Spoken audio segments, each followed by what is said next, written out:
Station gang. Welcome to Supreme Clientele, episode 31.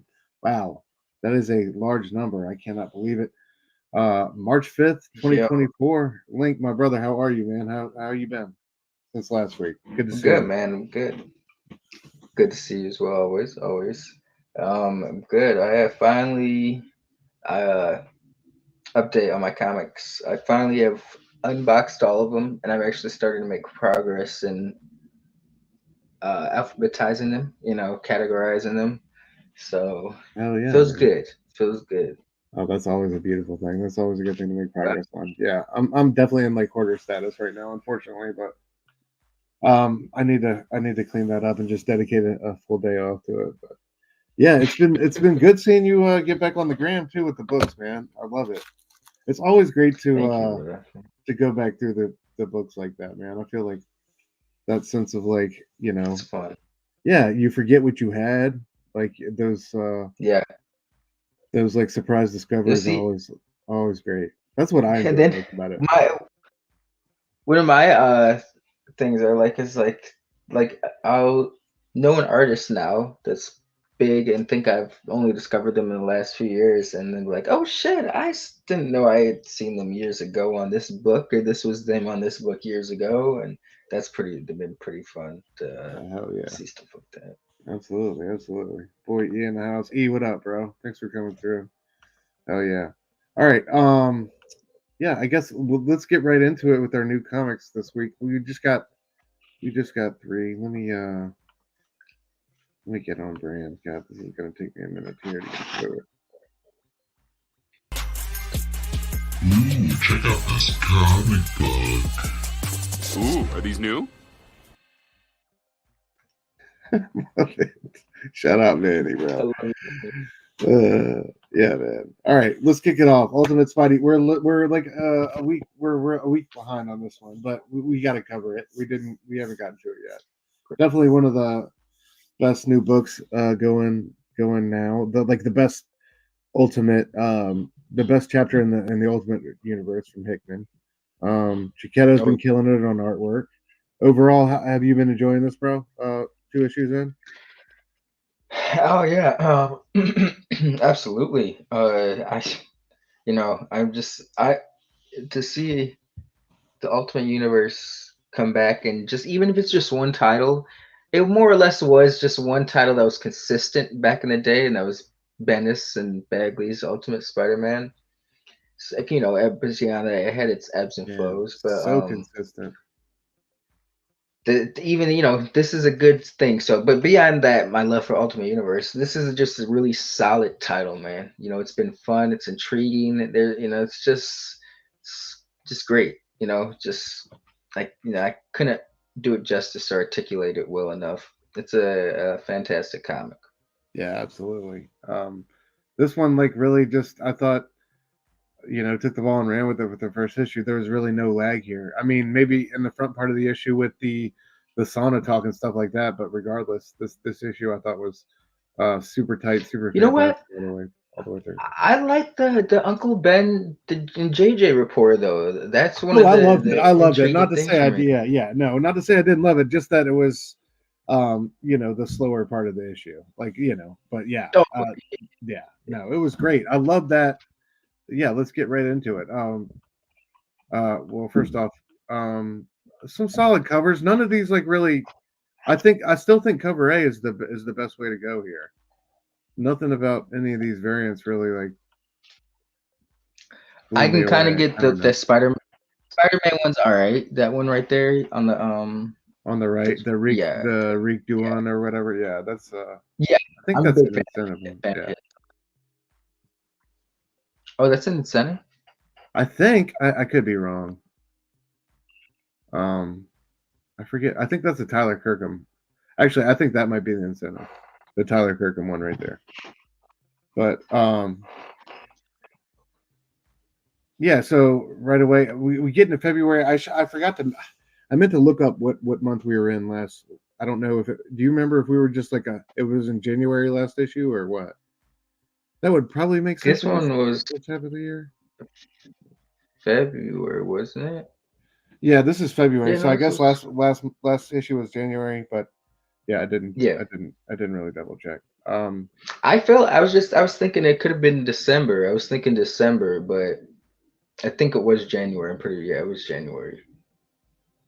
Wasn't Okay. it? I think so. That Oh would make no, sense. what I think it was December, and then Black Panther was January, Oh, or did they come out the I don't same? know. I Someone definitely so. I don't know. I definitely should have done. Yeah, that I should have followed up on that one. And found out like I don't know what the It's gonna chronology bother me is like. now. Yeah, right. um, but again, I love the character designs on like Chiquetta does. I love how Mary Jane looks. I love how the kids look. I just think it's so natural and true to Peter and the two of them. It's just great, man. It's fantastic. And I love him in the black suit here. It's not there's that Yes. it's symbiotic, but not in like a threat. It doesn't feel like he doesn't have control of the suit. It feels different, and like he's just trying to Yeah. learn how to use his powers in the more normal way. I love that about it. But yeah, anyway, getting into the sauna scene, Ben and Jonah having a conversation about basically, what they're going to cover, how they're going to, how they're going to cover it. One paper's covering a distraction and not the real story because they're ignoring the fact that there's been a attempt on Kingpin and his building like twice in the past 2 nights or something like that, and it's been Green Goblin after something. So but yeah, that's not what's on the front page of the Bugle because it's run by the hand that rocks the cradle, the hand that signs the paper, which is Kingpin and the corrupt powers that be behind the scenes. So they're kind of I love this like them kind of dissecting that information and what's out there. Because Ben has the info that there was another attempt on the Kingpin's business. But yeah, I love what Jonah says right here. Like one's a distraction, the other is a story. I don't know. Just yeah. What did you want to say? Anything else about that combo, dude? I thought it was a great intro, though.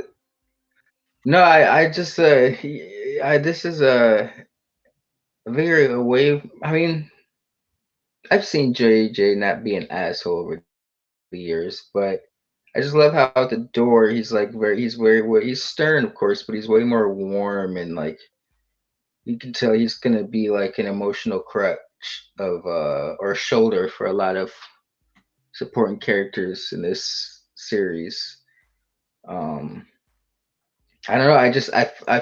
I enjoy they're almost like borderline detectives. Like they will yeah. Their reporting style is they're gonna get to the meat of it. But I am curious to know what they're gonna call their reporting Yeah, right. Yeah, agency. or what they got going on, and like they want to steal Peter. There's, they want to steal him as they want to steal him as a photographer. Real quick, Sal in the house. Sal, what up? And of course, Inja, what up? Thank y'all for coming through. We love y'all. Hope y'all are doing well this Tuesday evening. Yeah, moving on, dude. The meat and potatoes of the issue. My favorite part. I love these exchanges with this shocker, this Ultimate Universe shocker. Here, this was just classic Spidey. I thought nailed the character. Even though he's just kind of assumed the mantle, I thought like this was so on brand. And I love how Shocker ends up duping him once, not twice, with the sad like Oprah stories, to kind of get his guard down and blast him. Yeah, dude. What were your thoughts on this? Did you enjoy this? I love this part.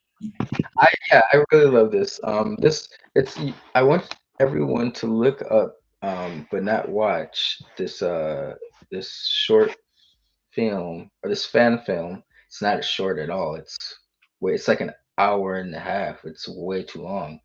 But it's called Spider-Man Lotus. It is absolutely terrible. And but there's a scene in there where Spider-Man is interacting with the Shocker, and it's just super bad and corny.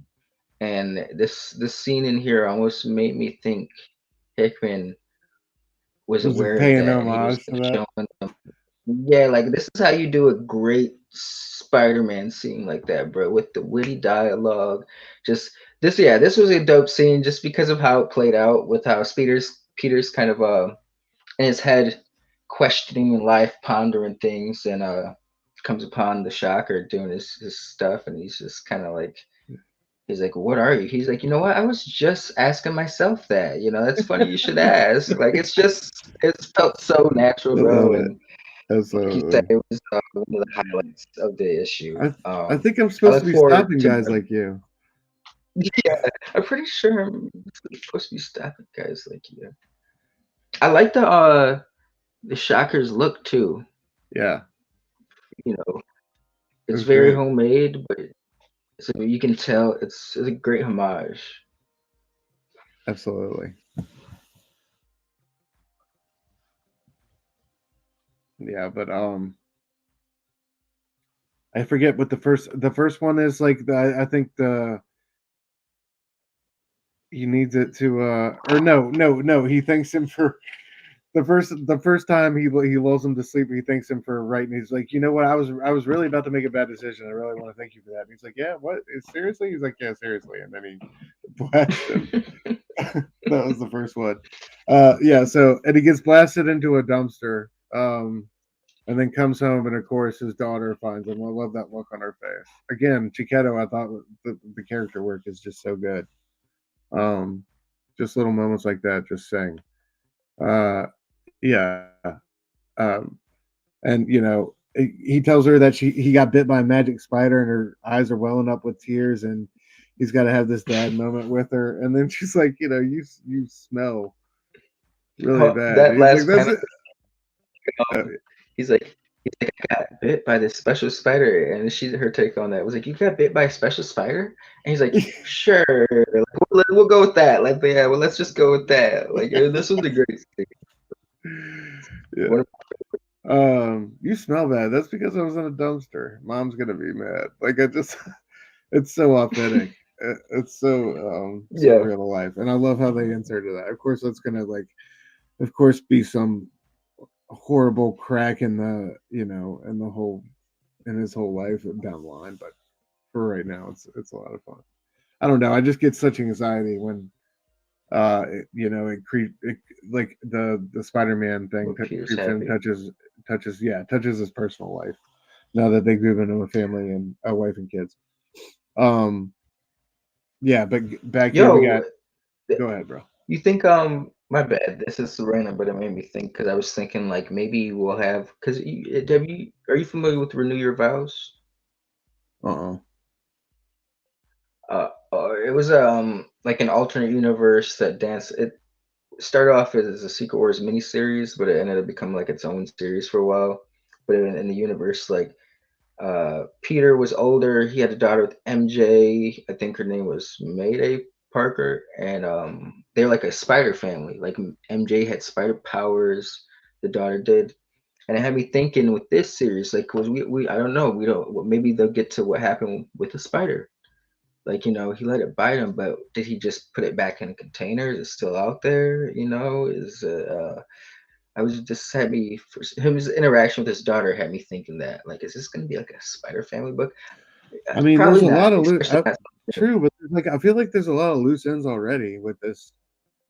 Regardless, like you kind of see where they're going generally, but it feels like there's a lot of loose ends you could pick up and touch on if you wanted to. Yeah, you wanted to tell that story for sure. You said Dan Slott wrote that. I haven't never. Is it any good? Is it worth checking out? You think? Yeah, Would you recommend really it? good. It's got the Adam Kubert on arts. That's the first miniseries, but the second miniseries I think it was Jerry Conway, with Ryan Stegman on art. Oh, word! And later Jody Picoult came on. It's actually still really good. The artist changed, but I don't ever remember it being bad. Like I enjoyed it all the way through.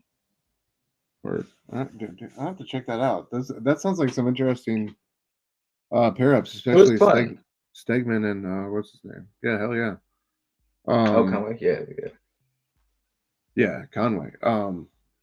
That guy was writing like Dr. Doom stories when he was 17 years old. He's like another one of those guys who started super young. Yeah, I heard him like in No some interview shit. with him. Yeah, he's got a super cool one of those Jim Shooter type stories.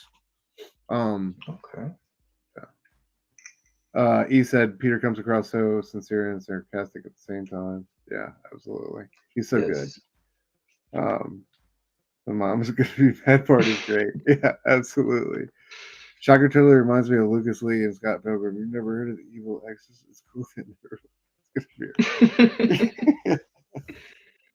Yeah, absolutely. I love that rapport they have at the beginning, before it turns sour. But yeah, I love the again Chiquetto's art here. I love like the way the mask kind of just like comes over the face and the two frames there. I just he's been killing it. I hope he stays on for as long as possible. Yeah. For my Yo, if he memory, could do with Daredevil, Daredevil, he was on Daredevil for quite a he while, was right? At least on a regular basis. Yeah, years, bro, and he was pretty consistent. So I think he can pull for the same thing with Spider-Man, man. They yeah, better. right. We should be in good shape. So fingers crossed. Yeah, but here we go. We get to this the second encounter, and this time Spidey really tees off on him, and like lets him have it. He's got him on the ropes, or whatever. And this is when he hits him with the like, I need it. I need to pay for the treatments or whatever. And I love how he looks away, and he's like, wait, um, is that like he's like, is that true? And he turns around, and he's like, what do you think? And he's What like, do you think? and just he's like, oh no, not Son of again. a. And like the next shot is that. It's so good. It's That's a good shot. such a great follow up. Yeah, absolutely great page. Meanwhile, in the shadows, Green Goblin is watching. I love that suit, dude. You like that suit? You know what? Yeah, that shot maybe was had me thinking of it. Like while I loved the original Ultimate Green Goblin because it was like a play on like the Hulk formula and it was all about tied into like being a variation of the super soldier formula. Um it always bothered me like because the Ultimate Universe after a while was clearly distinctly trying to be more real, trying to be more like the movies, more set up to be more realistic. And it always bothered me we never got like a shout out to that the William Dafoe Power Ranger suit, you know? So for them to put it in here, so much fan service that I love, bro. Like I enjoy it a lot. I Yeah, won't hold you yeah. up. I'm with you. Nah, I'm with you. Yeah, I enjoyed it. I enjoyed it as well. I'm curious to see where that character goes. I hope I've always been a Green Goblin fan, so yeah. Spidey's back home. Um, daughter left him a note. Adorable. I drew a picture of your spider. I hope you like it. And that's how our issue ends. Go ahead. Bro, I see that little touches like that right there. Like clearly that's gonna be that she drew it in blue and red. Oh yeah. No, you're good. You're back. You know, it's going to be the inspiration for him to come up with this classic costume. That's a cool little touch for this new universe. Like he was inspired by something intimate, or something deep or personal with him. You know, so I think that's cool. That's awesome, dude. Yeah, I love that. Yeah, very good point. I love how it's the blue and red is coming from her daughter, from his daughter. Yeah. So I don't know. I love it because it's been so much fun, but you're also on the edge of your seat, like just wondering when the other foot is going to drop. You know what I mean? It's Spidey. He's condemned to misery and unhappiness and forever. So like I always talk about, like I always think like this series always makes me think about that wizard contest when it was name the baby, right in with your baby names, and it ended up being a miscarriage, and he ended up smacking MJ across the room in the mid-90s. You know what I mean? And I was reading like in the editorial office, they were trying to pass that off on who had to end up doing that task, who ended up getting stuck with that task. So I feel like we've come so far, but how far have we really come? You know what I mean? I just feel like with Spidey, it's only a matter of time. But regardless, I'm enjoying this, man. It's been so great so far, and such a great anchor for the new year with the Ultimate Universe moving forward. So yeah, great book.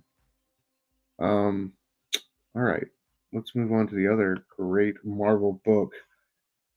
Yeah, Marvel been coming with it. They've been putting some things together here in this new year. So shout out to them. Let's hope they can keep unifying like one cohesive, good, connected vision. We got a lot of things going on here and there that are great, but I'd still like to see more cohesion. Avengers Twilight #3, bro. I loved it. Overall thoughts from you? How do you feel about this one? You know, before reading this issue, I was rereading issue 1 and 2, and it was just like, this is solid, but I'm not seeing the hype, but like it's solid work, but I'm not getting it. This issue though, bro, it was this got to me. This was a great Yes. issue.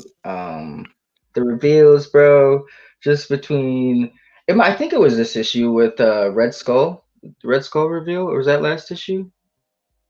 I think it was this issue, but I don't know which one. the Jarvis found Oh, the that I think Ultron. that was last. That was last year. That was last issue, rather. That was. I think that was 2. Yeah.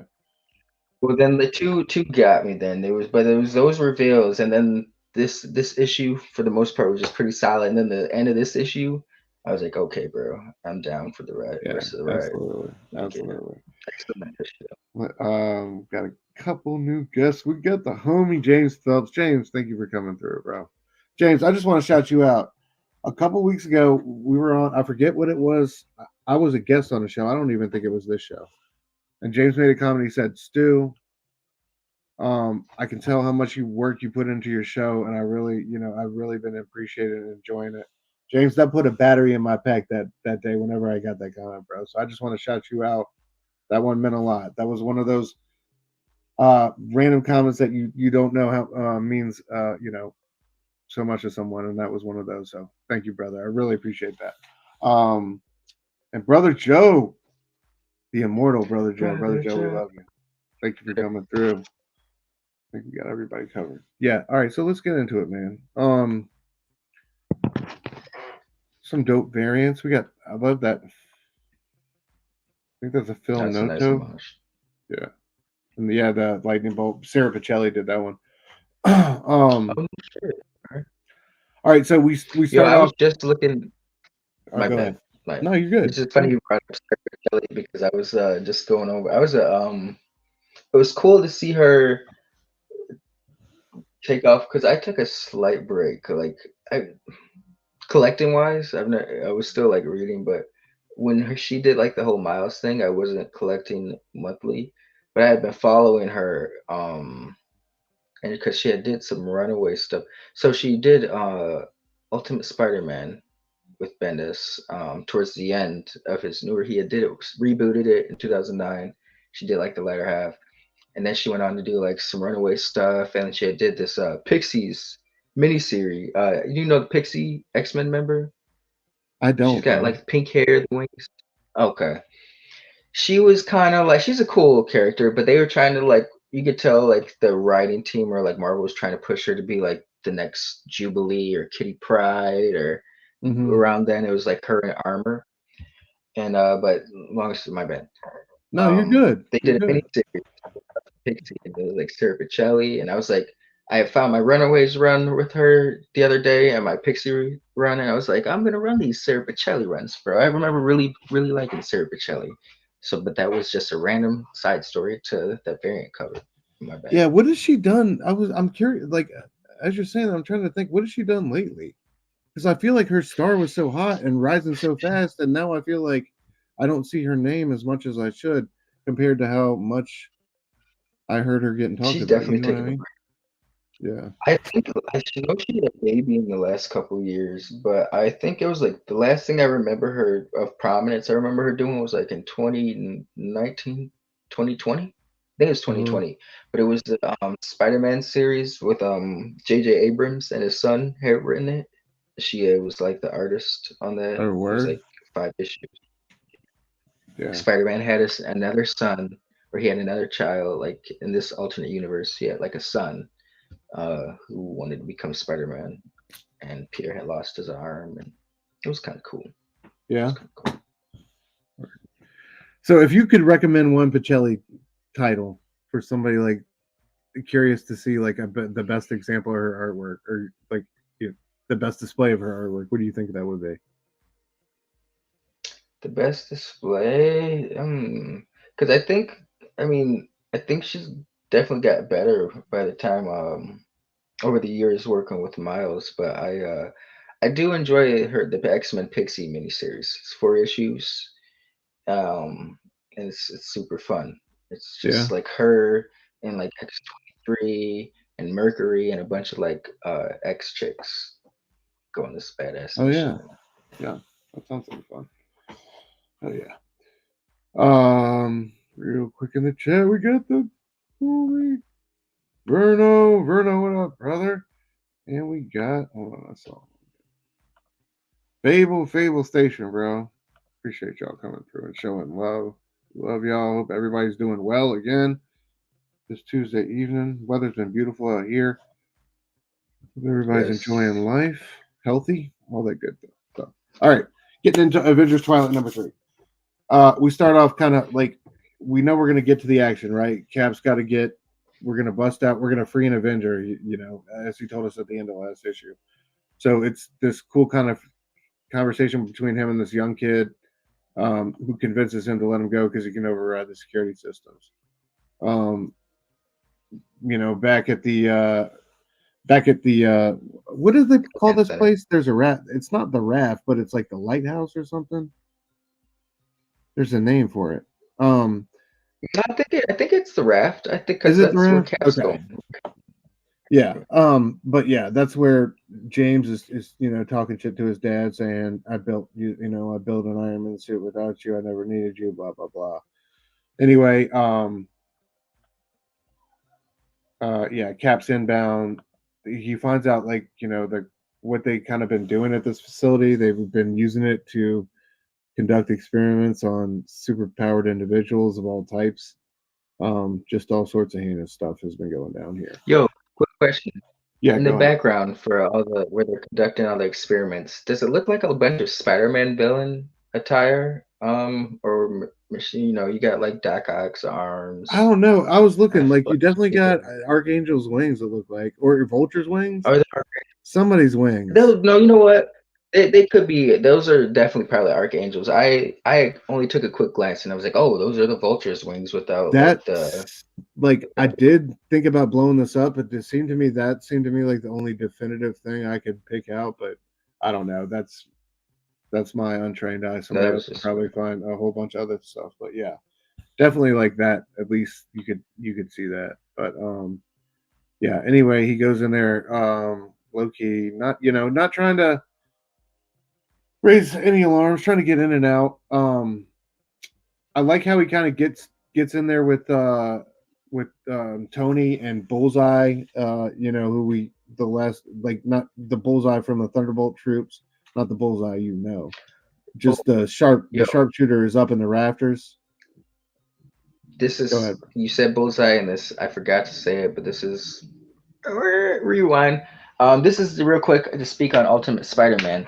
They did show that when the Kingpin was talking to the Braddock dude, they did show what looked to be like a bullseye, and I thought it was if that is bullseye. I thought it was kind of cool that he's only got one eye, so it's like that'll really play into his bullseye name, which is kind of cool. But Yeah. I also thought that the bullseye of this story was super dope as well, and the whole name change was super dope too. That was dope. Oh yeah. Yeah, absolutely. But my bad, dude. I should I'll try to go back and pull that up before we get out of here. I could dude, I can't wait. So has Ultimate Bullseye already showed up previously in the universe? I don't think so. I cannot wait to have. see an ultimate version of him. That would be badass. No, I was gonna say I don't think he was in the first issue, but if I don't even think they called him Bullseye, but just because it was like the Kingpin, and they were like, we've got you the best, help use it, and it was like some dude with the eye patch and he's bald. I just automatically thought Bullseye, but that'd be fucking crazy if it was Hawkeye. wild. And yeah, Because we just got a Hawkeye switch in here. no, that's a good pickup. We'll have to keep an eye out for the man with the patch. All right, yeah, but anyway, back in the Steve's with Tony. James comes out and confronts him.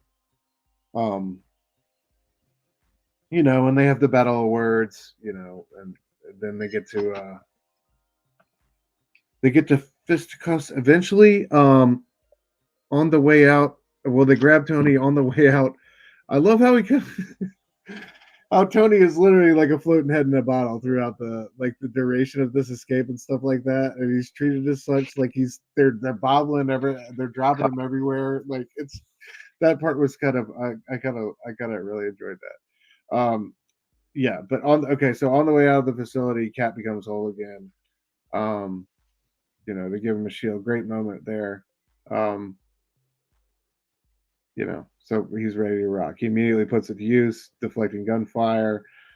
James meets him outside in the Iron Man suit. And they go at it. Bullseye ends up. You can tell from the previous issue that Bullseye he had an open shot at Cap and didn't take it. Now he had a shot at Cap here when Cap went in to free Stark, and he didn't take it. So Bullseye Cap's kind of bringing him on the escape. Bullseye gets injured in this. When Iron Man goes up and kind of brings the thunder down and destroys everything there on the right hand side. But yeah, so Cap's trying to get everyone and clear them out. Yeah, sorry, go ahead. My bad. No, it's good. I'm stumbling over my words here. You're full of that's what it is. I apologize. But that last panel, before Cap's like jumping in the air behind the explosion, that was a dope ass shot, bro. That was one of my favorite. It's very beautiful in an epic, sick way. Acuna is firing on all cylinders. I feel like he's getting stronger with each issue, honestly. Like this one was super fired. But yeah, there's the panel I was talking about where Stark brought down the house, baby. Yeah, for sure. He's trying to get out of there. Like he's trying to get everybody situated, trying to get out of there. Stark gets his dad back, and they're going at it. But Miss Marvel shows up. This was a cool moment, although it did get covered. It did get spoiled by the cover, but regardless, it was a dope moment. Go ahead. Did you? Okay, maybe I missed something. Because they showed him toss Tony's head in the water. Do you think Miss Marvel caught it, or do you think it's still like floating? They get him back at the end. I thought there was another shot.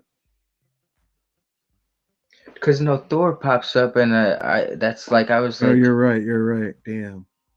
I don't know, bro. They probably got it. They got him on there. That was bothering, they didn't leave him. They didn't leave him out there like. Cat wouldn't be like, all right, Thor, let's get to business. Right? They wouldn't do him like Rose did Jack. They wouldn't just let him go. Yeah, he's all right. They got my boy. Anyway, yeah, they go at it. But Steve's unmatched. I don't know how advanced this Iron Man suit is against, what we're usually used to, but it's advanced enough. Not that he doesn't put up a fight. Yeah, great shot of Miss Marvel, saving those who went overboard or who need help. And then of course Steve is down for the count. Homeboy's he's powering up to give him the final blast, and then we get a good old Crackoon. Nothing better than a good old Crackoon, dude. One of my favorite sound effects. Crackoon just always works for me. Done right. Yes, sir. Yes, sir. And I love Thor's voice here. It's been a wolf age. Captain. Shall we assemble? Just a great way to end the issue. Not one, but two Avengers.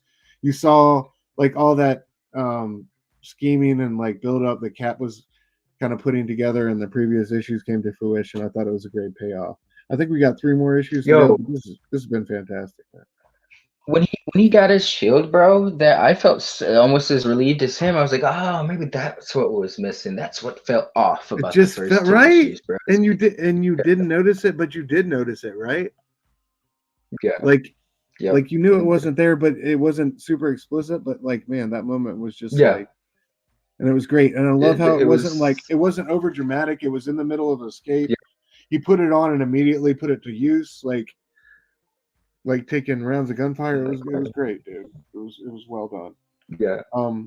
Like I said, I think Chip has a great voice he has a natural talent for finding the voice in characters. You know, a great inner voice that he can work with. I'm not doing the power up sound again. Leave me alone. That was dope, bro. That was We're gonna have the replay. Yeah, we can make it a song or something. Crackoon. I need more Crackoon in my life. We all need more Crackoon in our lives, right? Yeah, dude. Great issue though. Anything else you wanted to say about that one? Yeah, this one made me a believer, my man. So great. Oh yeah, dude. Cheers to that. Oh yeah. The homie Chill, what up, brother? Thanks for coming through. All right. Last one. On to our last new comic. Ice Cream Man 38. Yeah. Nice little variant. Okay. Oh no! Oh, no shit. You got it. Well, I ran. Yeah, I forgot to get the cover A for that one, so that's on me. But yeah, did you read this one? Did you enjoy this one, bro? Yeah, this was an interesting one. Ice Cream Man is always interesting. What am I saying? But this was a fun one. I don't know if it's a good thing, but oftentimes if I read a good story or like specifically independent, at the end of it, I'm like, that would make for a really good movie, or like a series or short story, like a short mini series or something. And I got that with this. Like, I just thought that would be like, you get like a James McAvoy or some shit like that. It's a really charming actor. He's the only one that comes to mind because of Split and Glass that I saw that recently. But just kind of let them have like, they're kind of the same but minor. Anyways, yeah, this was a very interesting, trippy story.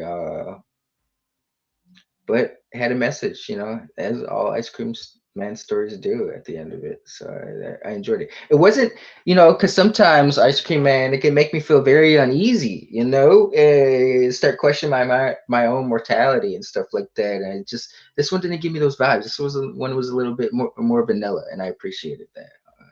But great issue. Yeah, hell yeah. Well said, bro. Very well said.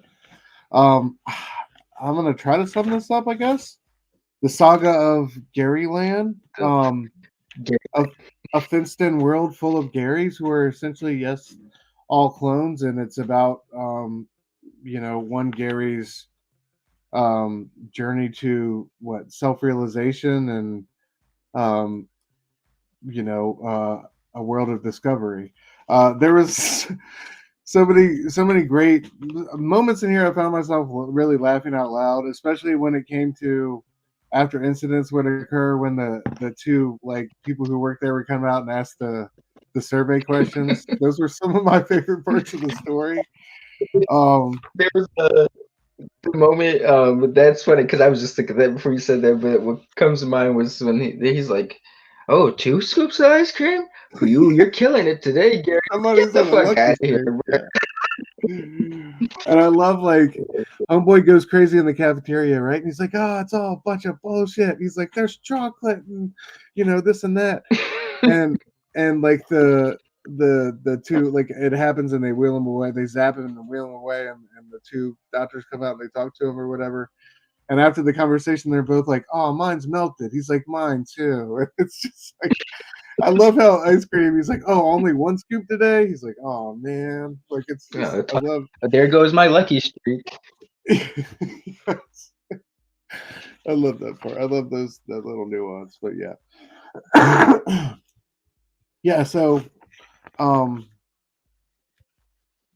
the World Fair Gary's. Like we get it with the comic opens up here. Yeah, I got it queued up. With Gary number. I don't want to disrespect him. 39. Number 38.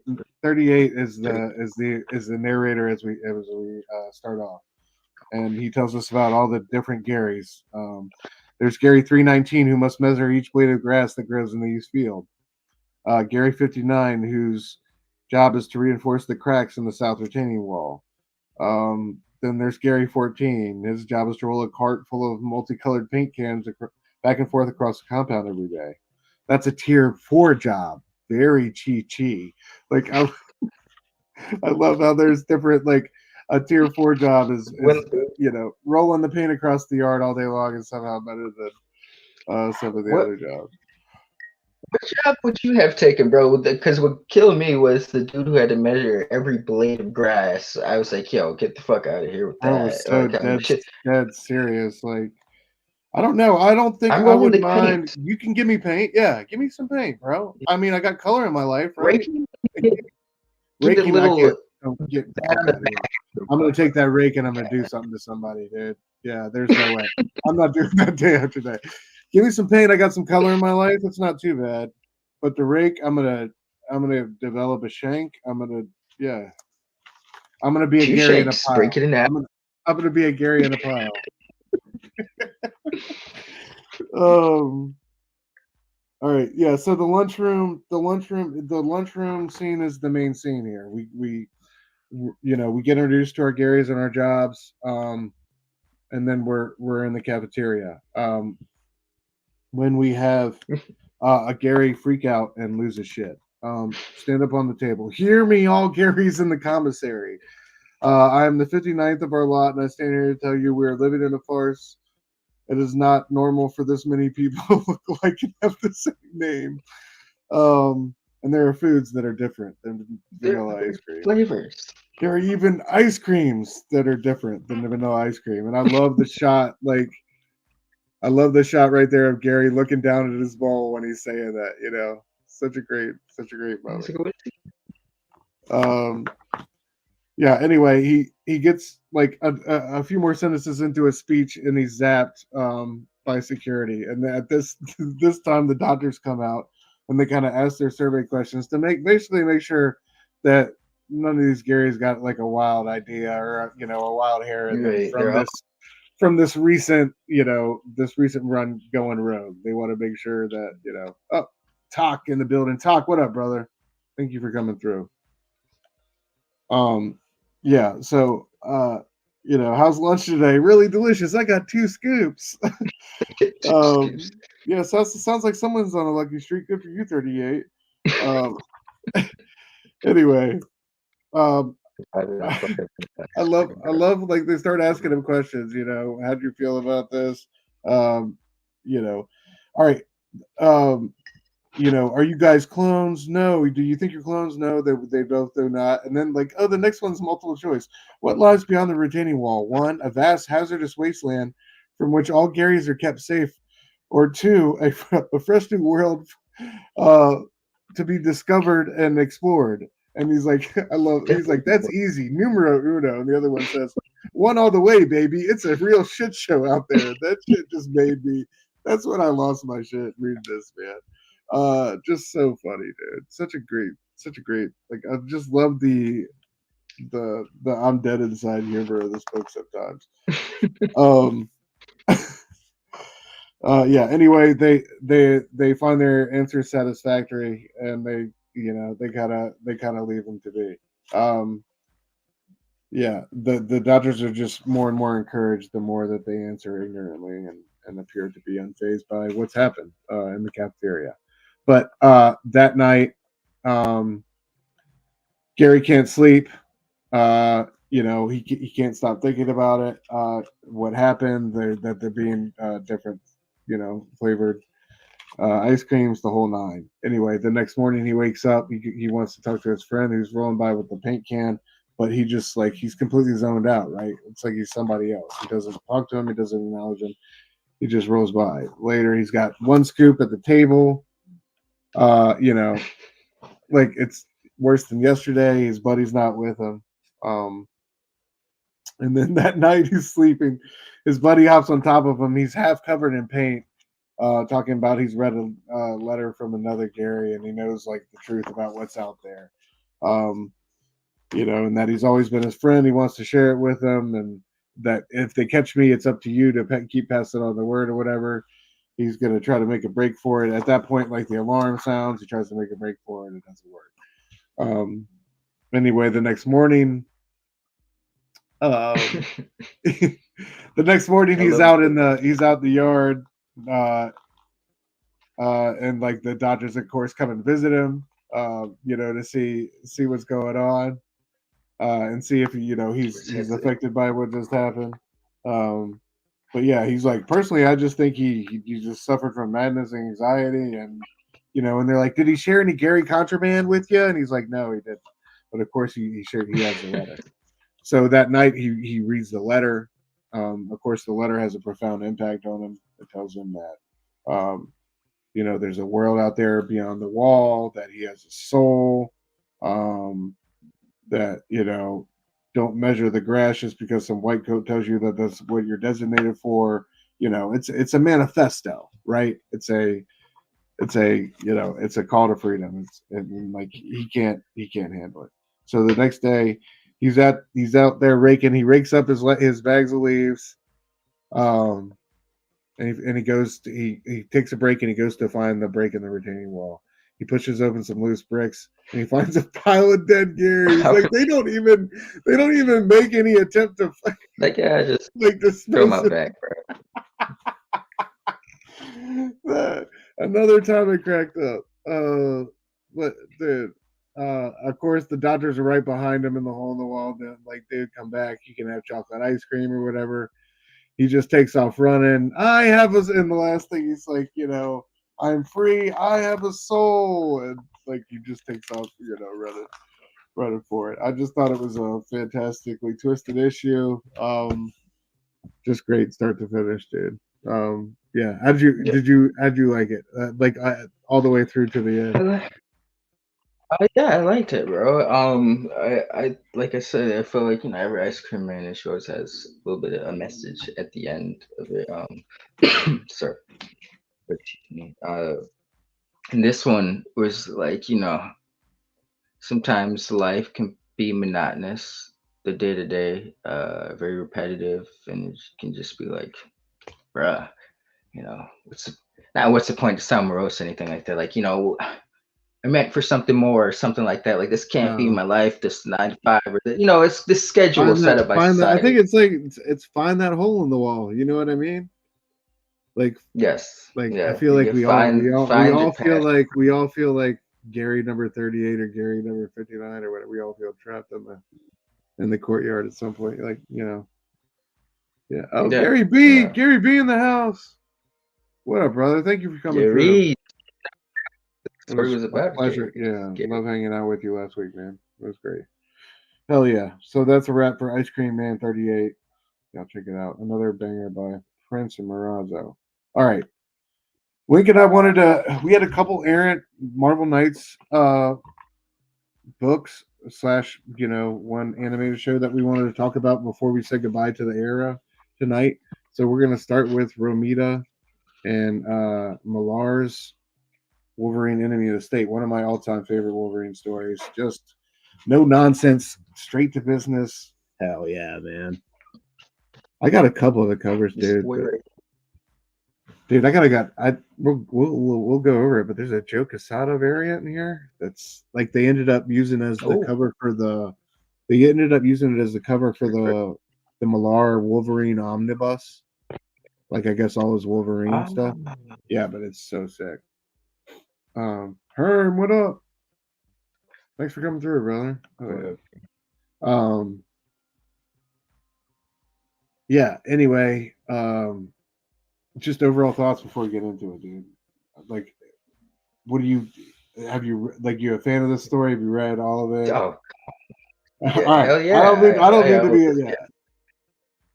No, this is this era was my specific bread and butter, but this was a game changer for me, bro. I was about I had just turned 16, so like this was wild to me. Like what? Like how has no one ever done this before? Wolverine, like as a killing machine, working for like the Hand or some organization. Like, yeah. Millar was a man back then, bro. He knew what He was edgy in his ideas prime. to make it. Yes. Gorgon, cool ass character.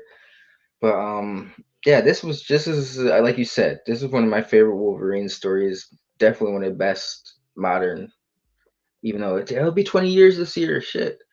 But that's wild. That's crazy. But no, yeah. JRJR, great JRJR. Yeah. I know he gets a lot of slack. Klaus Janson inking. Yeah. Yeah. Paul Mounts Beautiful work. did the colors. Like it's fantastic. Cool. Let's get into it.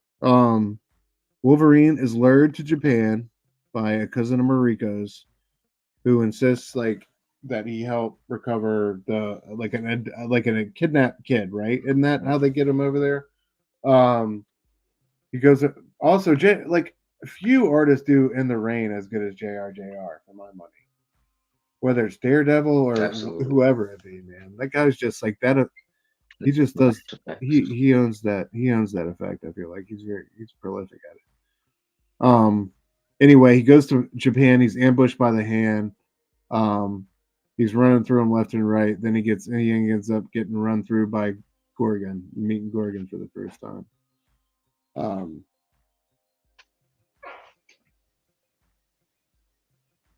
He gets recovered by the Shield finds him and kind of stitches up, patches them together, and they're trying to figure out what happened. They don't know he's been resurrected and he's controlled by the Hand yet. And this is kind of when it starts. He awakens and goes on his rampage. Elektra's there to try to stop it, but kind of at the end of issue 1. This, by the way, this stretches across. I want to say, I think it's issue 20. The whole saga is it's 6 issues a piece. It's 20 to 31. I want to say. It's Enemy of the State first, and then Agent of Shield after that. But we got some Greg Land covers on Agent of Shield. By the way. We'll get to that. Anyway, dude. Many epic Wolverine shots by JRJR throughout this run. This is one of them to me. This like scene with him. Yes. This is Byrne-esque so kind of, like when Byrne's up in the rafters in the Hellfire Club, very similar to that. Like to me, I just love that look. Like you don't see all of his face; it's kind of obscured by the shadows. And what he's saying that you can't see is great typical Wolverine line. Even though he's being mind controlled by the Hand, is hello, sweet cheeks. So like such a he's always anyway with the words and the ladies. Yeah, of course. Second issue opens up with him going to work. And Elektra, of course, like is able to put the size in him and stop him for a minute. I think she's able to like temporary paralyze him, but that doesn't slow him down for good. Because he's got explosives stashed all over. Yeah. All on board the helicarrier or whatever. Which then go off. And he ends up doing going at it with the shark, dude. Another one of my favorite shots. That scene was kind of, I was like, yo, where the fuck are they? That just all these Agent Shields are above shark infested waters. Just these sharks are just waiting for people. Right? To fucking, where are they at? I don't know. It wasn't New York. It couldn't have been New York, dog. Like, they confused me. Miller was definitely just thought that was whoever the navigator cool. was not. Yeah, they needed a new navigator for sure. Somebody did not have them in the idea. Were they? Do what? Well, it had to be off the coast of Japan, I guess, right? Because they had just picked up Wolverine, who had just gotten. Yeah. So it had to be somewhere. I don't know.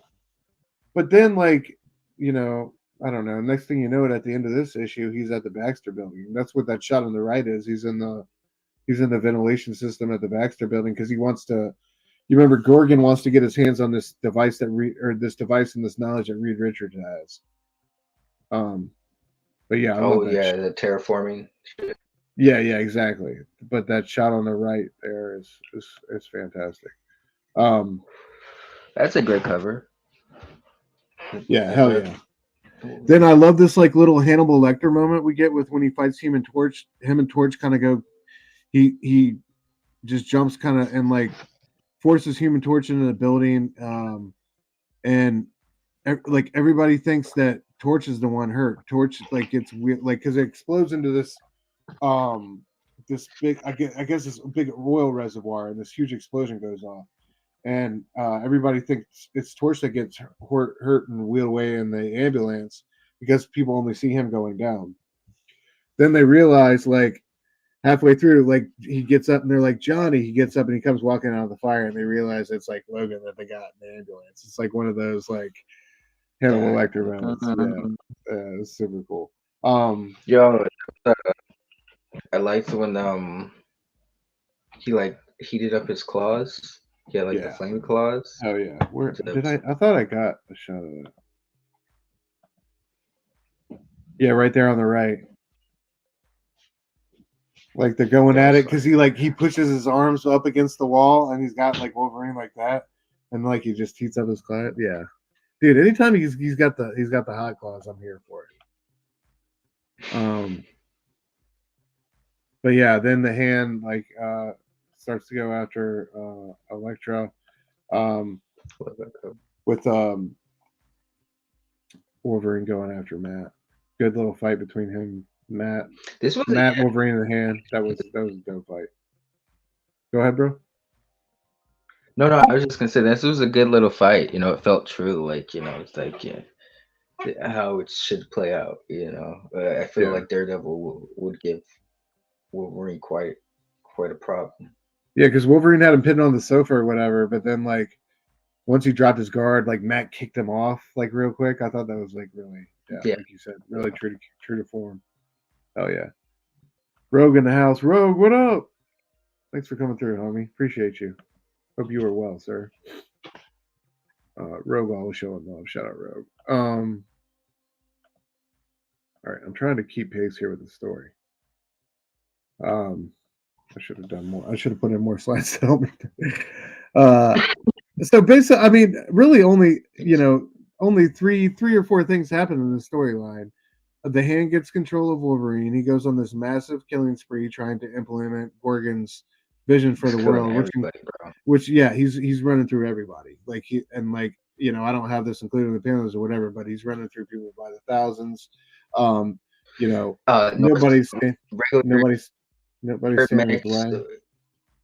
Oh my bad. No, you're good. Go ahead. No, but I just remembered he got Hornet from the Slingers. I'm a big Slingers fan, man. And I remember that fucked me up because I was like, what? Yeah, that's everybody could have killed you to kill someone from the Slingers.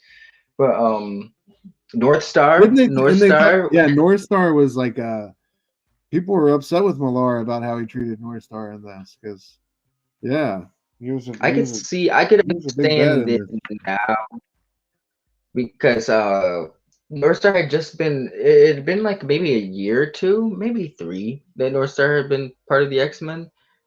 And I can understand it's like everybody you killed the only openly gay member of the X-Men at the time, right? So people probably took it a certain way. Even though that was not that was a different era. I don't think people were so hot about stuff like that, to be honest. But I've always thought North Star was cool. So I've always loved Alpha Flight. So when he came over and joined the X-Men, I always thought that was like a natural progression, especially because he's a mutant. But he ends up getting brought back in a cool way by Mike Carey. So that sorry, I'm rambling. No, you're good, dude. I love the X knowledge, man. Yours is unparalleled, so I love to soak it up. All right, so just to get back on the story, Wolverine, he tries to get into the X-Mansion to use Cerebro. Things do not go as planned. And he's already had his programming jarred loose earlier by Daredevil, who hit him square in the forehead with a dumbbell or something, and kind of jarred him loose for a moment to where he could kind of get his head wrapped around his senses for a minute. Anyway, at this point, he's panicking. He gets up in the Blackbird and kind of just dive bombs it into the X Mansion. Nothing's working. He's kind of desperate and flailing at this point, and Cap ends up putting him down. And I love Nick Fury here. We got our little killing machine back. So they're gonna I love this. I love the second part of this saga is they're just gonna turn around and use him to, do what he just did to the hand and everything. Oh, that's Here the we go cover with you the were great. talking about. Yeah, well, there's a couple of them, but yeah, that's the Casada one on the right, dude. That one is so filthy. I love that. That's fire. So good. I must. Joe's got another good one. I think that you posted on your Instagram not too long ago in here. Anyway, Agent of Shield.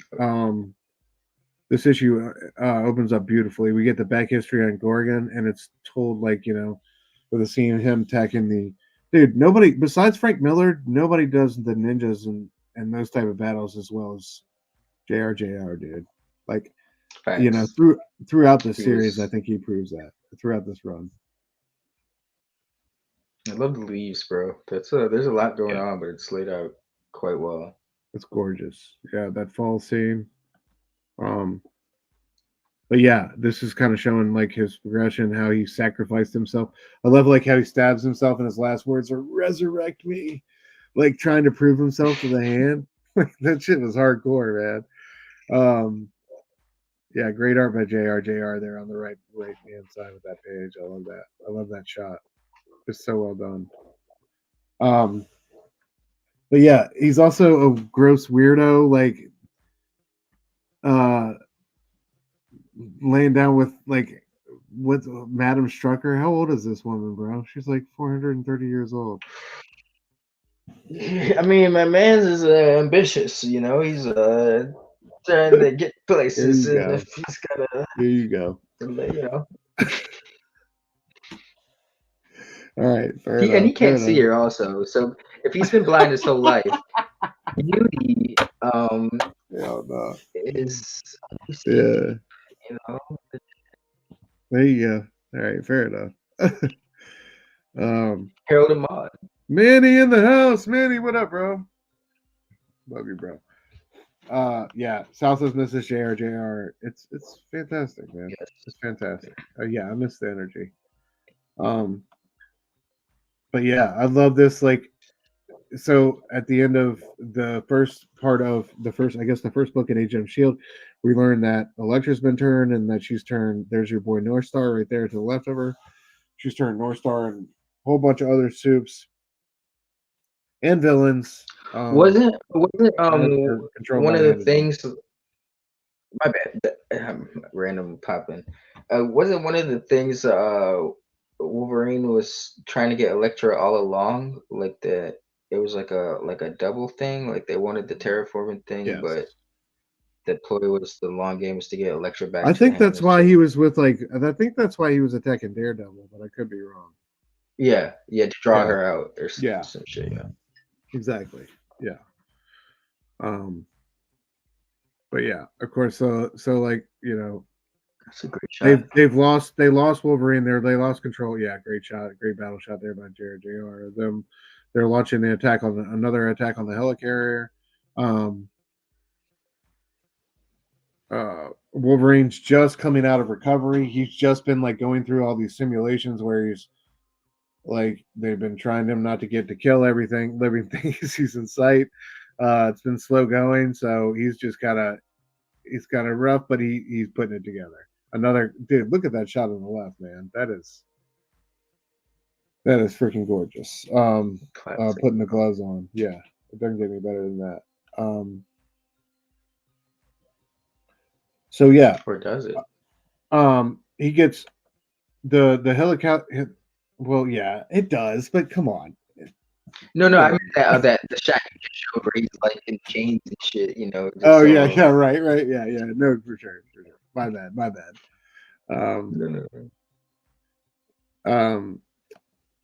Yeah, so he gets taken prisoner. The helicopter, like he's not well enough to fight back. He gets taken prisoner or whatever. And North Star's got him sectioned off in this Arctic, like old abandoned Arctic oil refinery. But Elektra senses that he's got. This was a great scene. Elektra senses that he's got like some electrical device in his neck that's blocking something, and it's blocking his mutant gene.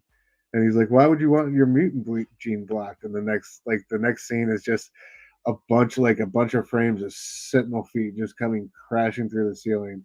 And then after that, we get this glorious shot, dude. Look at that. That is fantastic. There's 3 of them just going to town on like the entire, like all these hand controlled mutants and villains. And then Wolverine ends up riding one of them out of there to go try to take down Gorgon. There you go. JRJR just on fire, bro. Yeah. I love the way he draws like battered faces, like bruised faces, bro. Yes. Like I love his there's faces. something about it.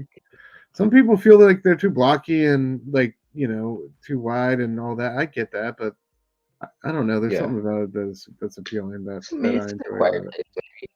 Yeah. Yeah, I appreciate it so much.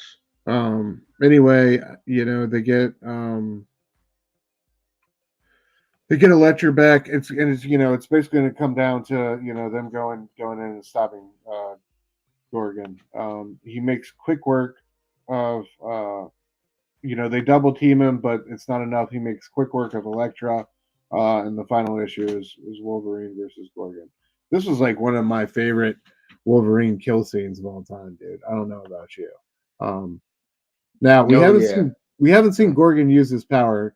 Obviously, his name is Gorgon, named after the mythic race of creatures who could turn anything to stone if they set their gaze upon it. So he can turn you to stone if he glances upon you. But he's had sunglasses on. We really haven't.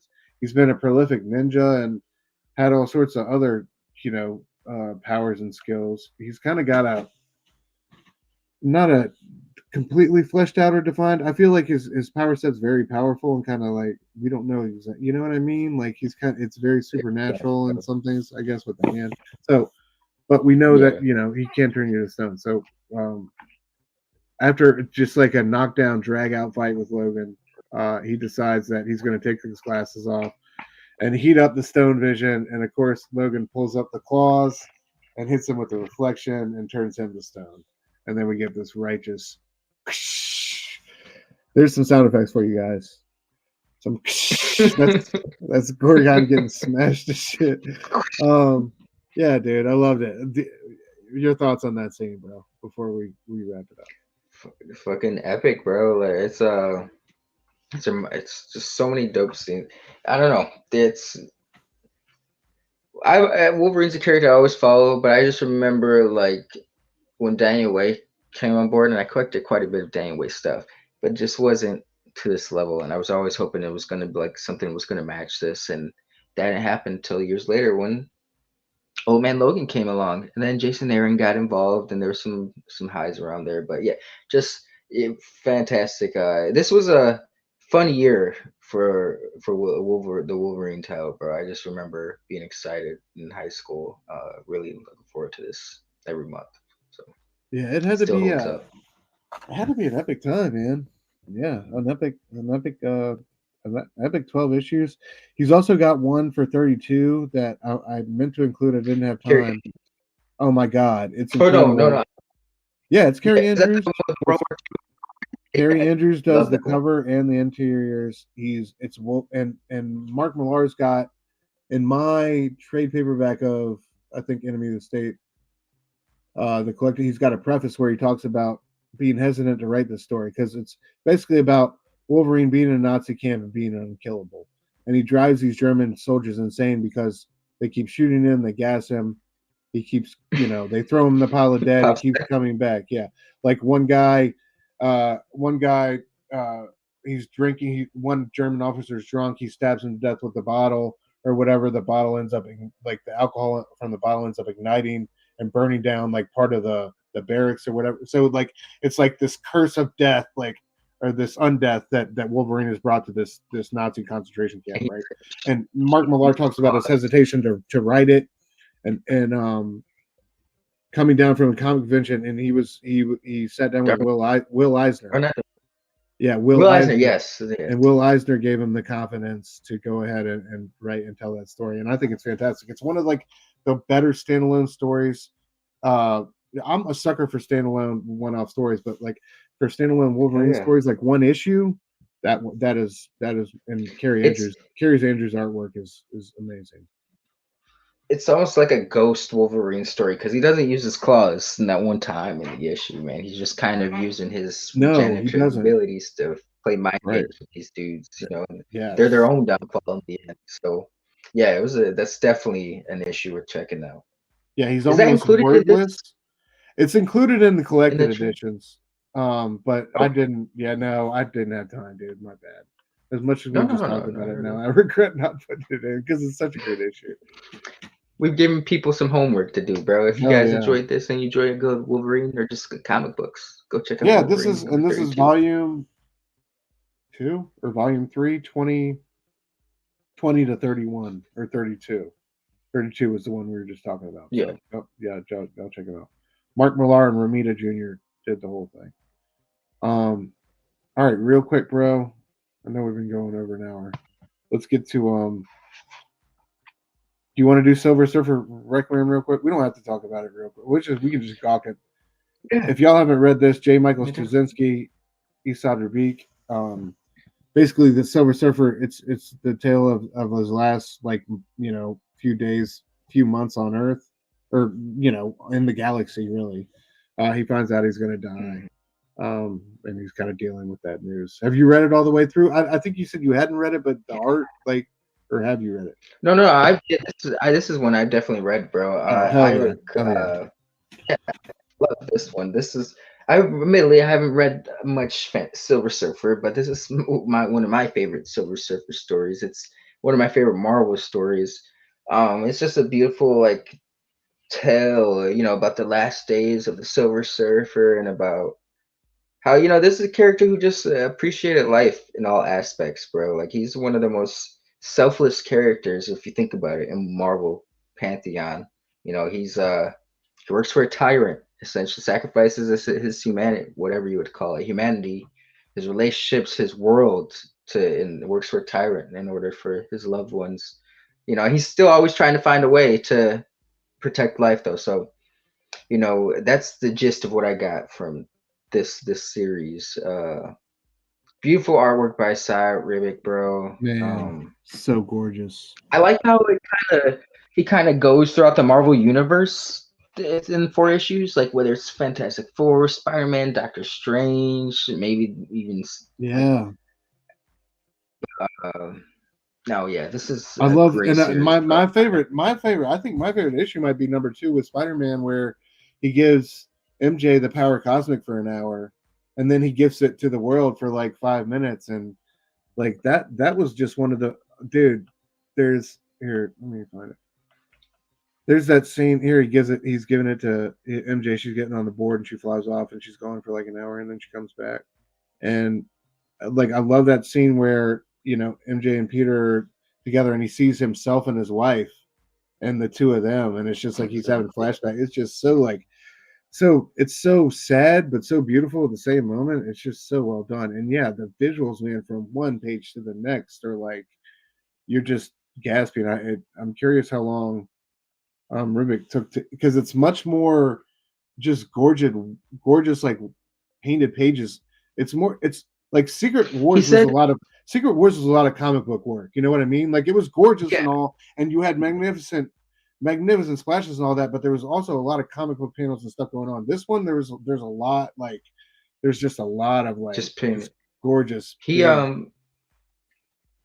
I'll send you the link after the show, but there's this video where somebody was reading an interview about how he talked about the painting style he used. He said a lot of times, I think he uses something based acrylic, or there's more of an acrylic, but he said he kind of took that out for this work and it left it, there was a certain paint style he was left with.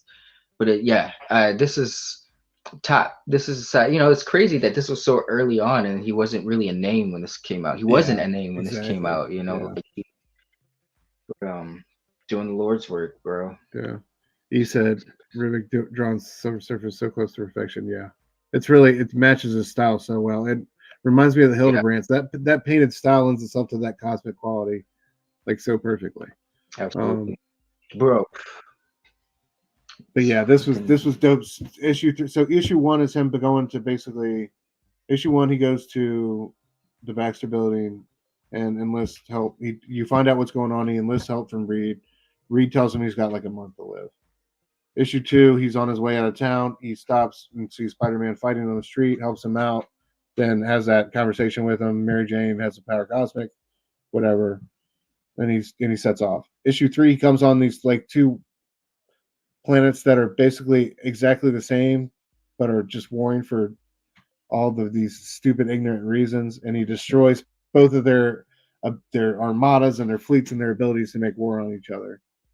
Just that's one of the more I guess the philosophical kind of statement. I think it's like kind of like an ode to Stan Lee and like how he liked to write Surfer and portray him in those big galactic kind of decision making situations. The spot thing on his skin made me think of Danny Cates in Silver Surfer Black, and because that's how his spot started. But that's why I've noticed about Danny Cates. I could tell he's a fan, bro. Who's actually like, because there is a character he used in Death of the Inhumans. The character's name was like Vox something, but he looks just like this character created years ago in like Universe X. It was Black Bolt's son, and he pretty much kind of looked like Black Bolt, but he had like red and like a red visor. Oh yeah. It was a similar design. I know exactly. What you're talking about. Okay. Yeah, I know who you're talking about. Yeah, he's the one that killed he's the one that killed Lockjaw. Yes. Like straight yes, away Vox. in the first issue. Yeah. Yep. That's why he was like. That's why he was like. I remember he said he pitched that at the Marvel. I watched an interview. He said he pitched that at the Marvel Summit, and he was like, "It's like John Wick, but in space." And he said there was like a pause. There was like a 5-second pause in the room, and someone's like, "You're gonna kill Lockjaw," and they all lost their shit. Like what the fuck? Yeah. It was a good story though. I actually really liked it. Dude, it was. Yeah, man. I thought his space stuff I like the Cosmic Ghost Rider. I like all that. But yeah, issue 4 is like it really hits home for me. He goes back home to Zenla. There's really nothing they can do for them there. They don't have the technology, the medicine. They can just try to make his last days comfortable. And this is just so dope. On his deathbed, Galactus shows up. And at first, such a good scene, bro. At first, he's terrified. He reaches out, he sees the ship coming down, and he's fucking horrified. He thinks, "Oh my god, I'm dying. He's gonna now that I'm gone, he's gonna eat this planet. Like there's nothing stopping him now, right?" And so he's like, "Get me up. I'm going to talk." He's like, "I'm gonna go talk to him and at least try to convince him one last time to leave you on the fuck alone," right? Galactus is not there for that. Galactus is trying to save him, dude. And it's incredibly. There's this beautiful speech and narration by Galactus where he's like, "Yes, dude, it is though." Like, Dan brought a tear to my eye. He's like, like I'm here to help the most honorable being like that in the universe that like I've ever met. That's what I'm here for.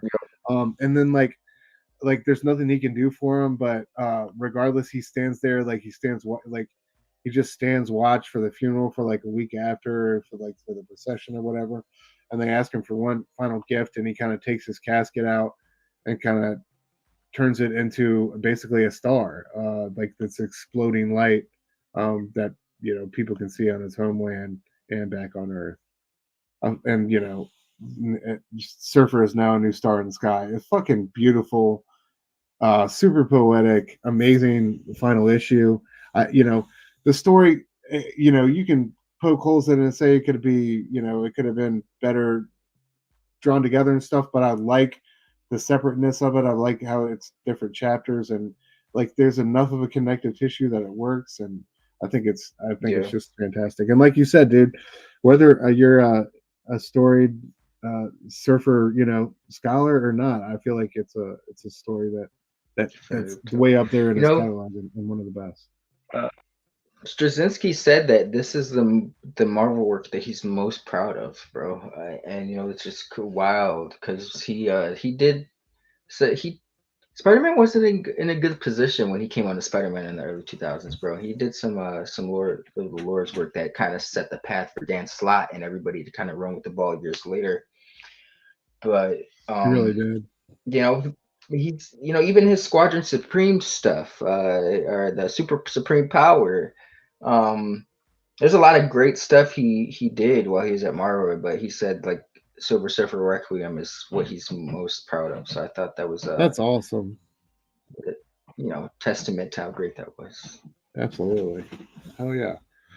We'll leave it at that, man. I think one of the best from both of these creators, and one of the best for Surfer. So y'all check that one out. I know there's probably I'm gonna get off of this and see like another Marvel Knights book we're forgetting, but all right. And real quick, Link and I want to talk about this. I feel like this show is awesome and never gets talked about. This was down the line in the Marvel Knights, I guess, timeline. I think this was 2010 when it initially got launched, but the Marvel Knights Black Panther series. It was 6 20-minute series. It was based on the comic book done by Reginald Hudlin and John Romita Jr. JRJR is getting a lot of love tonight, bro. Yeah, but it's got an amazing voice cast. We got I'm gonna fucking butcher his name. David, I always just say Damon Hanso, bro. That's as close as I get. Hanso is T'Challa. Stan Lee's even in it as General Wallace. Kerry Washington is Shuri. Jill Scott plays Storm. Phil Lamar's in it. You got a bunch of great supporting voices in the cast. It follows T'Challa after his father's assassination. He's got the typical strife within Wakanda, and he's got threats from without. To me, the highlight was Claw, dude. Not to big up a white man in a black man series, but I really thought Claw was not only the voice actor for him, but he was just a great villain in this. He was, Claw to me is generally kind of lame, but in this he was menacing as hell. He was the ringleader. I just want to real quick before I highlight JRJR's animation and some of that. I just wanted to show. Do you have a clip? I do. I'm gonna watch this shit for as long as they let me. So. The wind. Well, then I want the DNA from his ashes. This is the beginning of episode 3. So this is Juggernaut facing off against a rhino, and then a little. I'd like to speak to T'Challa, please. Who is calling? It's Ororo. Let's say I join your team. What are our chances of winning this thing? Pretty good. There is no doubt in my mind that he will die by the hand of Claw.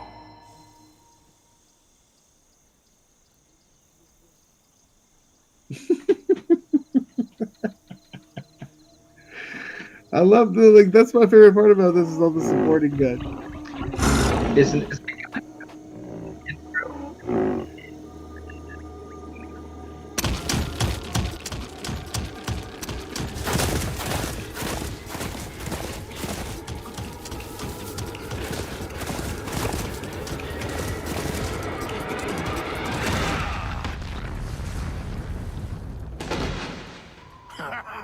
I've always wanted to try that. This trip was worth it for that alone. Great. One less black rhino in the world. They're an endangered species. I didn't know you were such an animal lover, Frenchie. We are guests in this country. It's just good manners. Yeah, like the way you frogs lifted your skirts to the Nazis before we had to save your butts. Repayment for helping finance your revolution, imbecile. Oh yeah?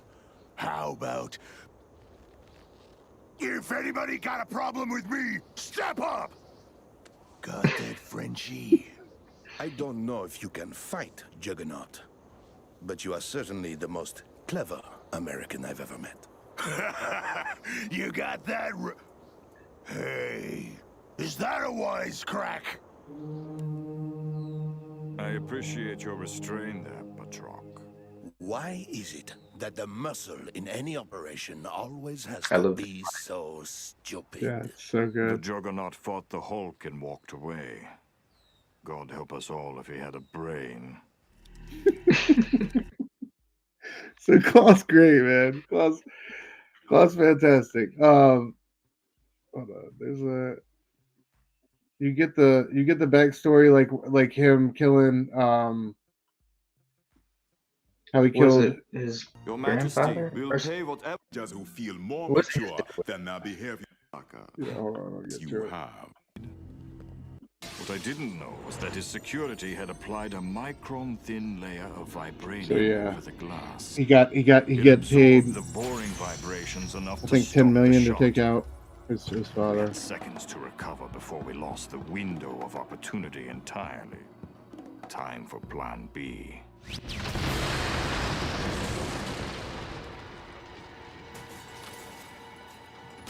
I had been waiting beneath the floorboards for a week. I was getting $10 million to kill someone I'd do for free. There was no way I would fail. Obviously, the point of an entrance like that is to create as much chaos as possible to keep an edge against an opponent this dangerous. I got lucky right off the bat.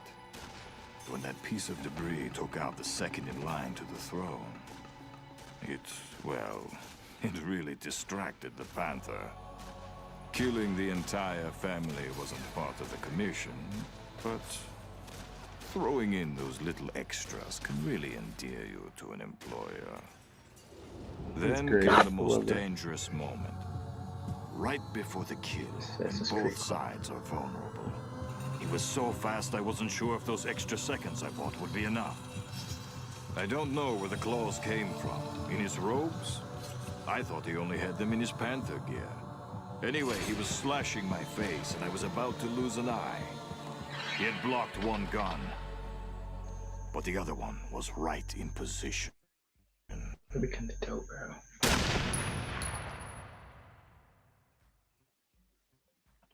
Right? All right, let me turn this off before we get.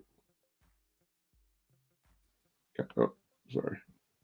Turn this off before we get copyrighted. But yeah, I think that's I thought like they consider it a motion comic, but I feel like even for a motion comic, like that's fantastic, and I love Yeah, JRJR that animation style on the screen. yeah. We were talking about it earlier, but you know that I'll say it again that his style lent itself to animation a little bit. His, I guess, the blackiness or exaggeration kind of made it a bit more seamless for the animation transition. Um, because you know I've seen the Iron Man one, the first episode of the Astonishing X-Men one, and the first episode of the Spider Woman one. And you know I was excited for those, but there is, you can see the weird motion shit in those. You know, while this one feels a little bit more natural, like you said, it Yeah. doesn't come off as like just a motion comic. It's kind of has more like an animation quality. The others definitely kind of, they're cool, but they definitely feel more like a motion comic where it's kind of weird. Like you'll see Joss Whedon's panels, like their mouths morphing, and it's just kind of jarring to look at. Now, While here, did they all get six episodes also, like all those other ones? I believe so, but I don't think they were all 20 minutes in length. I'm wondering because you know Reginald Hudlin was already, I think he's the creator, one of the creators of BET, and I know he's like directed movies and stuff, so he's got a name in Hollywood. He already had promise before he came And to this Marvel. aired So it's like on I BET in 2011. I wouldn't be surprised if he had like a little bit more sway to the production value or the time, the length that these episodes had than the other ones. Yeah, Because that's I a good don't, I point. do own the Iron Man one, and I don't think every episode was like 20 minutes with that one. So Okay. I gotta check. Yeah. But what we're talking about, this was part. So this was, I guess, like the most flushed out of the initiative from Marvel Knights Animation. So they were going to do adaptations of Spider Woman and Humans, Astonishing X-Men, like Link said, Eternals, and Iron Man. But yeah, I think this is definitely the most successful example / project. But yeah, like Link said, it did.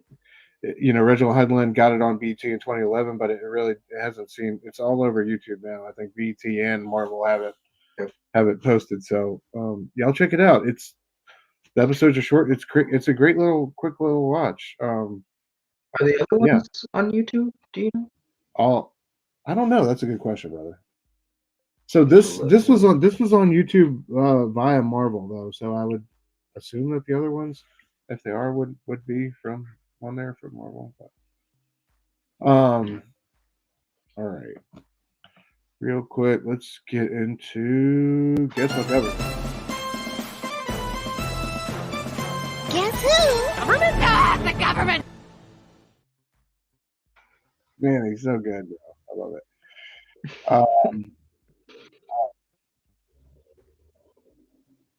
Here we go. Link, don't blurt it out right away.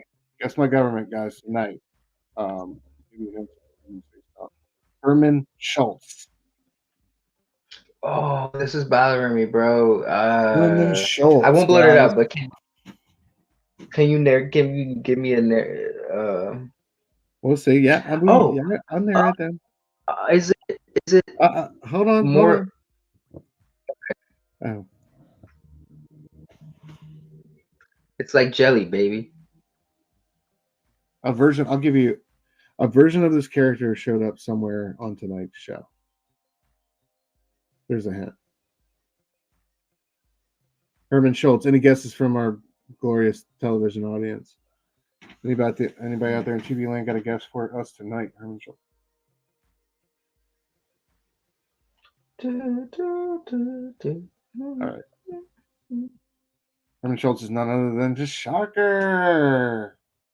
Is that who you're thinking, bro? Initially, no, I'll be honest. But towards the end, once I started humming my song, Jeopardy song, yeah, that was like, oh, yes. Oh yeah. Oh, yo, when is it? That's like the. Oh no, is that when he joined Norman Osborn's or Kingpin's Thunderbolts? I think so. I don't know. Actually, I should have looked. I'm not sure.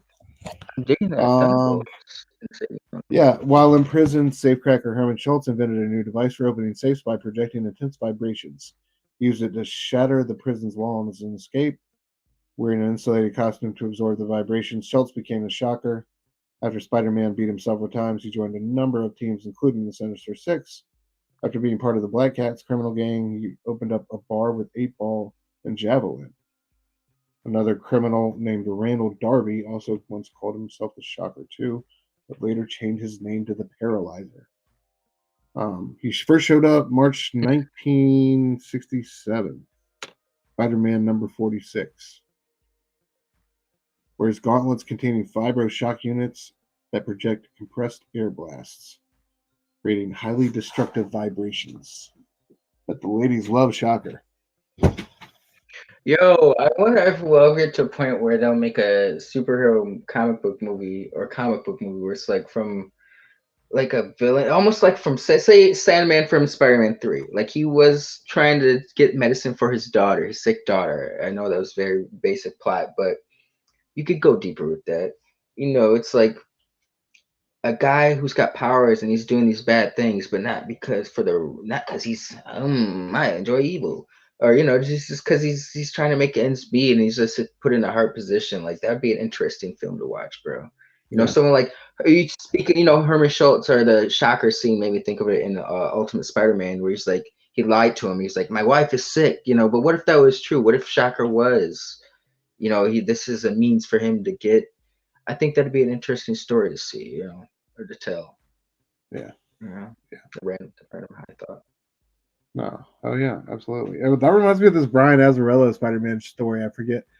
It was some random Spider-Man title, but it was like, do you remember that first match that he had in the wrestling ring when he had he didn't even have the outfit on. He was just fighting, and I forget the guy he was fighting, but that was like kind of taken from a moment in comics. But so it was that guy. Imagine that guy's trip up the week before and his journey to the ring, and like he's betting everything on this match, right? Because he's expecting to be against this one person, and he's expecting to win. But then at the last minute, like that person jumps out, and like the final scene is like he sees Spidey jumping over the ropes to like wrestle. And I don't know, it was a really great like guy who was down on his luck and was putting everything in play for this one match.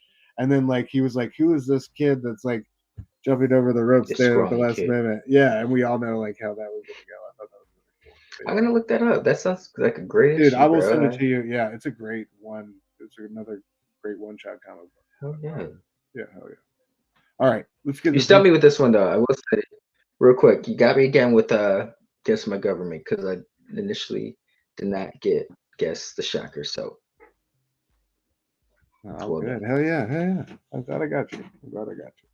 PCP schedule for this week. Let's get to that real quick before we get out of here. Geeks and Luke got the new episode 153 talking about the Ben Affleck Daredevil movie. Hell yeah. Y'all make sure you check them out. Just dropped on YouTube as well as all your preferred podcast platforms. The homie Robbie, PCP movie night was last night. Had our boy Nick on there. The Invisible Man.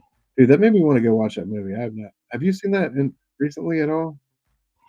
Do you have any I friends? watched it not recently because I was gonna say I watched it in high school for a film class, bro. But that was so long ago. So no, I've I not had seen it. I had no frame of reference for what they're talking about. But dope conversation nonetheless. And of course, tomorrow night at 8, we got Robbie and Fable having a conversation together. Can't wait to see that. That's gonna be so dope. Y'all make sure you check that out at Pop Culture Philosophers on YouTube. Our boy Nick, of course, has got his new comic book day haul, new FOC cutoff, and of course Nick at Night every Saturday night. One of the best review shows out there. Check out Nick. Verno this Thursday night. He's got Possession coming up. I'm unsure who Vern's doing that with. Link, I know you got one with him. Talk to me about what y'all going on Sunday, bro. Sunday, yeah, I think Vern was feeling. I don't know when he looked up to him, but I think he was feeling a little bad that I didn't have anything lined up for March Madness on this channel. So still a little surprise pop-up show Sunday, but we're covering some dope films. Suitable Flesh, Heather Graham. Is that Heather Graham? Yes. Yeah. And that was an interesting one. I gotta finish it, but I was digging what I watched. I guess I'll talk about that one. It comes at night, which is a super dope film. I believe Joel Edgerton directed it, bro. He stars in it as well, but it's a slow burner, but it's good. It's good. It's definitely worth checking out. Yeah, but dope feature this Sunday. It's gonna be fun. I think we're doing it live, yeah, right? Yeah, your comments are working, bro. Yeah, we're doing live. Yeah. I'm sorry if they weren't. Oh, what happened? I don't know. He said, "Are my comments working yet?" Manny said, "Are my comments working?" Oh yeah, they're working. Yeah, we said what's up, man. Yeah, I saw you Yeah, earlier, brother. I hope it hasn't been keeping you out or anything. Yeah, Vern, of course, dude. Yeah, so y'all check out Vern Thursday at 9 and Sunday at 6:35. Yeah, Vern, who are you doing Possession with, bro? Shout him out because I forgot to include that. Those are Eastern Standard Times. My bad on that, guys. 9 Thursday night and 6:35 on Sunday. All right. Friday night, we got on Blaine Fable and His Amazing Friends. We welcome Paul and the 619 to the show. Can't wait to have that one, dude. We've been having such great shows on. Like, we had so much fun on Friday, bro. I hope you're coming back through soon. If not for this one, man, that was a good time last Friday. Had fun killing mosquitoes with you guys. You know what's funny about that, bro, is because I swear it was either. What made me chuckle about that was because it was like a few days earlier. It was either when I did the Lock Stock movie review on Robbie's, or it was on our. It was either that or our show that we just did. Same thing happened to me. Like a bughead, I was like sitting there and I was like, oh shit, on the screen it kind of looks like I'm just like wigging out, but I was like, oh goddamn. But when I saw that happen, I was like, oh, it's not just me, bro. Like I get the humor in it, just but I know how it goes, brother. I know how it goes. Yeah, I tried to turn the camera off before I swatted it, but I didn't.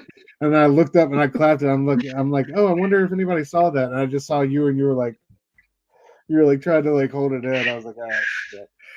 Yeah, so that's great. Good times. Yeah, y'all come through at Fable _1 _ collection _ down on YouTube. Friday night, 9 p.m. Eastern. Check us out with the homie Paul and 619. Always a good time. And there's a mystery guest I hear. Oh shit! That's news to me. Okay, there we go. All right, so and mystery guest. Hell yeah! Can't wait, dude. So yeah, Friday night at 9. And then of course, Manny dropping the duality of good and evil. Manny, say this title 5 times fast. The duality of good and evil on film, from silent to modern to elevated. Dude, Manny just kicked it with my brother on the best comics of the month on Robbie's channel last week. He's just so intelligent. I love listening to him speak about anything. So him offering his views on good and evil, with films like Metropolis and The Exorcist, something I definitely want to check out. Y'all make sure you go check out for Manny, the kinetic engine that keeps PCP running. We love you, Manny. Appreciate you, bro. Nerdtastic News on YouTube. And of course, my homie Taki said if I shout him out, he's going to drop some new content. So he doesn't have a thumbnail, but at Taki616 on YouTube, we got my Weekend Your Wednesday, Death by Dollar Bin. Y'all go check out Talk. And I don't have a new slide for Herm. Herm, my bad, bro. Send me something new. But yeah, always breaking down ASM with Tom, and doing new unboxings and things like that. At Big Herm Collectibles 4428 on YouTube. But yeah, oh yeah. And I think that about covers it for the PCP for the rest of the week, dude. We got you covered every day of the week. A lot of us are putting in work on more than one show. We out here doing it for y'all, man, because we love to do it. So y'all come check us out. Like, anything you want to say to people before we get out of here tonight? We didn't do. We again dropped the ball and forgot to come up with the partying. Oh yeah. Do something nice for someone, man. I know that you this riffing on what your general statement, but pay a compliment, bro. Do a nice deed. Go out of your way to do something nice, bro. You never know. It could be making someone's day. That could be a catalyst to change someone's. They could be feeling down in the dumps, and that small compliment, whatever, could turn their whole outlook around. So be positive overall. Oh yeah. Yeah. On that note, and I guess to cite our wonderful Ice Cream Man episode, you never know who got one scoop today. So, not everybody's out there getting 2 scoops. And just remember, you have a soul, and their flavors out there other than vanilla, guys. There's chocolate. But I love you all. Thank you guys for coming through and spending time with us. The show is, I'd love going and putting all this together. It's a lot of work, man, but I love hanging out with y'all guys, and I love talking comics. It really is worth it. Tuesdays can be a lot of work sometimes, but coming and spending time with you guys and my brothers in the chat, it makes it all worth it. So I love y'all. Link, love you, bro. Thank you guys as always. We'll see y'all next Tuesday night. We got our homie. Oh, let's announce the next couple of guests. We got our homie John's Comics with Kids next Tuesday. The Tuesday after that, we got the homie Chris from Lost in Comics. The Wednesday or the Tuesday after that, we got the homie Manny. So yeah, man, we're lining them up. We're knocking them down. So we got the 3-peat moving forward. Y'all come check us out. We're going to be on Tuesdays for a minute, and then we're going to go back to Wednesdays because it's a little bit more convenient for both of us. But we'll be on Tuesdays for the next couple of weeks. Anyway, love y'all. See y'all next week. Peace. Station.